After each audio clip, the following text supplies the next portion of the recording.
चर्चा चिट्ठा में आज हम बात करेंगे पुतिन के मनपसंद युद्ध की।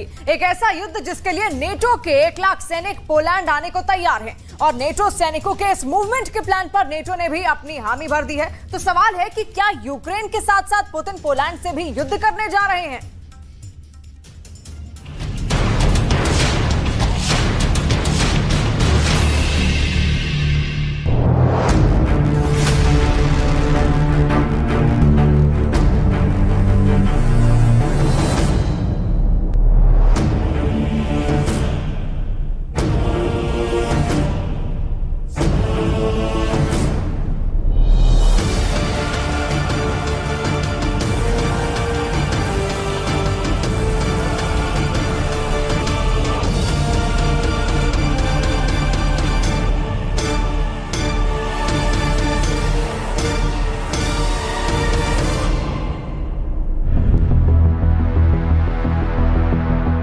पोलैंड की सेना बेलारूस बॉर्डर की ओर बढ़ी।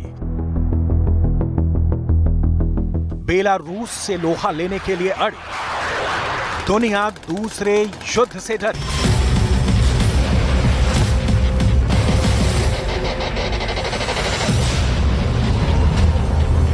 ये पोलैंड की सेना का सबसे ताजा मूवमेंट है। बटालियन की बटालियन जा रही है, टैंक जा रहे हैं, बख्तरबंद गाड़ियां जा रही हैं। इस वीडियो को मॉस्को में देखा जा रहा है, बेलारूस में देखा जा रहा है। रूस की सेना जूम करके देख रही होगी, बेलारूस की सेना रिवाइंड करके देख रही होगी, फॉरवर्ड करके देख रही होगी।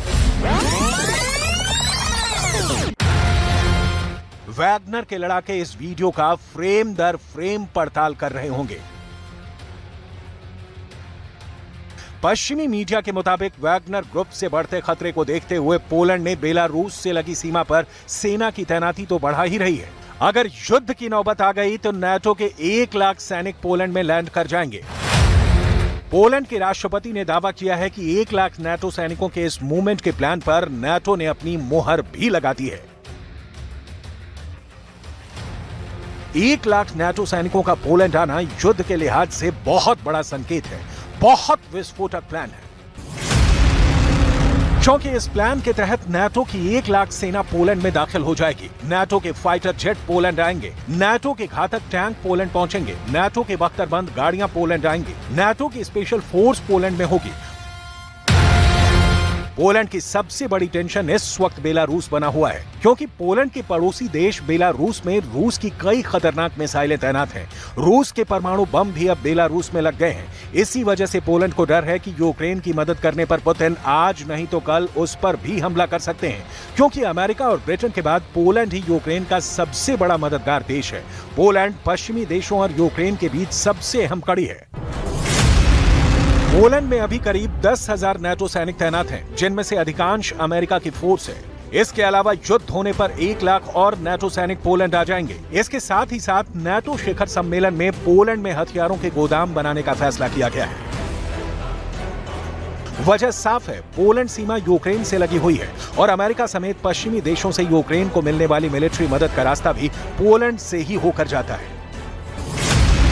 यूक्रेन से पोलैंड की 535 किलोमीटर लंबी सीमा लगती है। पोलैंड के जरिए नाटो के हथियार धड़ल्ले से यूक्रेन पहुंच रहे हैं। हथियार चाहे अमेरिका से यूक्रेन आने हो या फिर ब्रिटेन से यूक्रेन को हथियारों की डिलीवरी मिलने वाली हो, हथियार पहले अमेरिका से पोलैंड पहुंचता है। वैसे ही ब्रिटेन से भी पोलैंड पहुंचता है और फिर पोलैंड से सड़क के रास्ते यूक्रेन।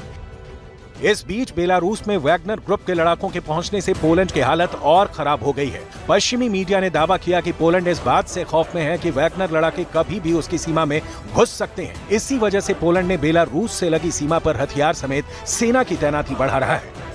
और तो और बेलारूस में रूस के लगे परमाणु बमों से घबराए पोलैंड ने अमेरिका से न्यूक्लियर बम की भी मांग की है। पोलैंड का कहना है कि उसे अपनी रक्षा के लिए किसी भी कीमत पर अमेरिका से परमाणु हथियार चाहिए।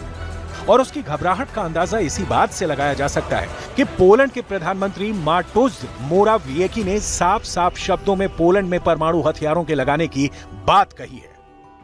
W związku z tym, że Rosja ma zamiar rozmieścić taktyczną broń jądrową na Białorusi, my tym bardziej zwracamy się do całego NATO o wzięcie udziału w programie Nuclear Sharing. Oczywiście przede wszystkim jest to decyzja Amerykanów, ale my nie chcemy siedzieć z założonymi rękoma, kiedy Putin eskaluje różnego rodzaju groźby.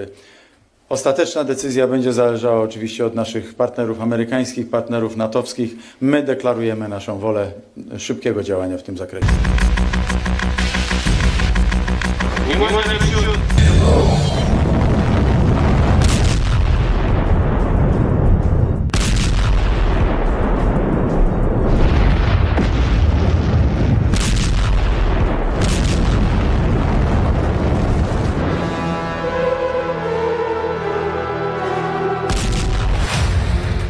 Poland के प्रधानमंत्री मोराविएकी का कहना है कि Poland NATO के परमाणु हथियार साझाकरण कार्यक्रम में शामिल होना चाहता है। पोलैंड के पीएम के इस बयान को बेलारूस में परमाणु हथियारों की तैनाती की प्रतिक्रिया के तौर पर देखा जा रहा है।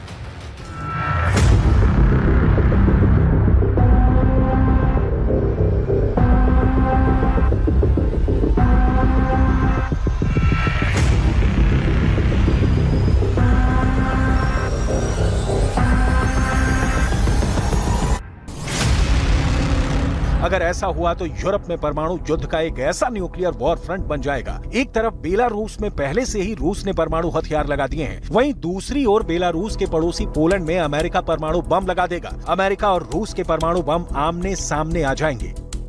पूरी दुनिया को पता है कि रूस ने अपने परमाणु बमों को बेलारूस में फिट कर दिया है। बेलारूस के साथ साथ रूस के राष्ट्रपति व्लादिमीर पुतिन इसकी पुष्टि कर चुके हैं और परमाणु बमों की पहली खेप बेलारूस पहुंच गई है। और अब बेलारूस के रक्षा मंत्री विक्टर खेनिन ने उस परमाणु बम के मॉडल को लुकाशेंको को भेजकर दुनिया के सामने न्यूक्लियर पिक्चर भी पेश कर चुके हैं। साथ ही साथ बेलारूस से खार खाए देशों को बिना कुछ कहे बहुत ही बड़ी चेतावनी दे दी है। आगे बढ़ने से पहले लुकाशेंको और विक्टर खेनिन के बीच में इस मौके पर क्या बातचीत हुई, इसे सुन लीजिए।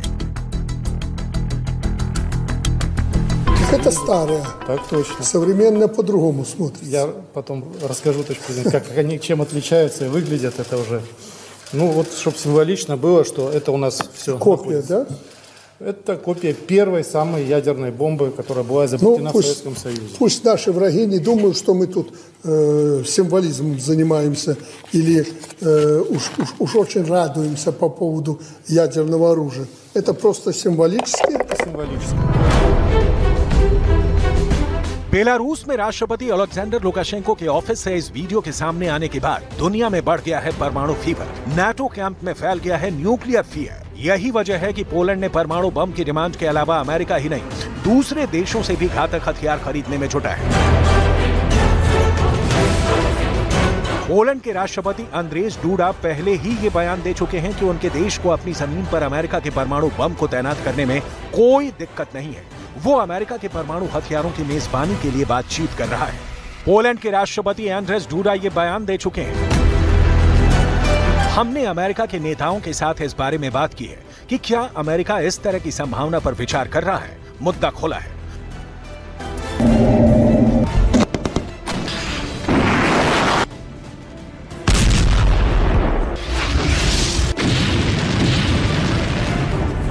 पोलैंड ने आशंका जताई है कि पुतिन यूक्रेन की सेना का सफाया करने के लिए परमाणु हथियारों का इस्तेमाल कर सकते हैं। पोलैंड पर पुतिन कितना खफा है, ये किसी से छिपा नहीं है। अगर परमाणु जंग छिड़ गई तो रूस की न्यूक्लियर मिसाइलों ने पोलैंड की राजधानी वार्सा तक पहुंचने में सिर्फ 3 मिनट का वक्त लगेगा।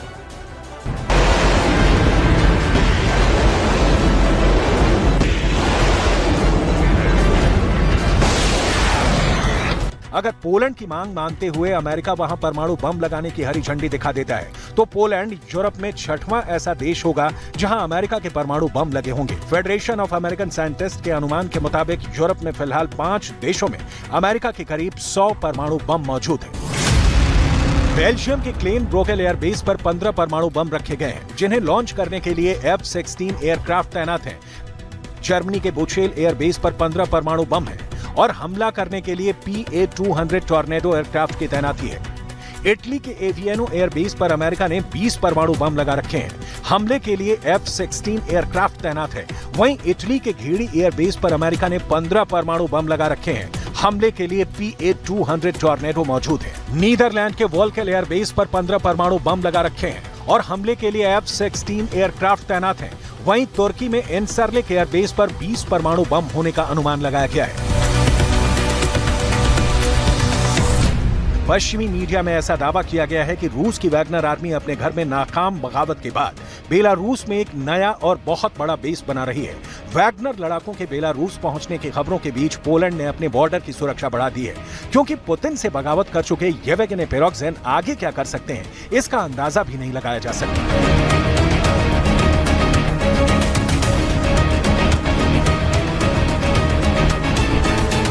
Relokacja sił rosyjskich de facto w postaci prawdopodobnie grupy Wagnera na Białoruś, także i przeniesienie tam szefa grupy Wagnera, więc to są wszystko dla nas takie bardzo negatywne sygnały, które na pewno bardzo mocno chcemy postawić także naszym sojusznikom i generalnie realizacja również postanowień szczytu w Madrycie, to żeby reagowanie na to było szybsze, to żeby plany obronnościowe NATO były bardziej wydajne, szybsza relokacja żołnierzy, zwiększenie siły grup batalionowych, które stacjonują w naszej części Europy, zwiększenie zasobów militarnych NATO w naszej części Europy. To są wszystko te cele, które chcemy tutaj uzyskać. Pamiętajcie Państwo...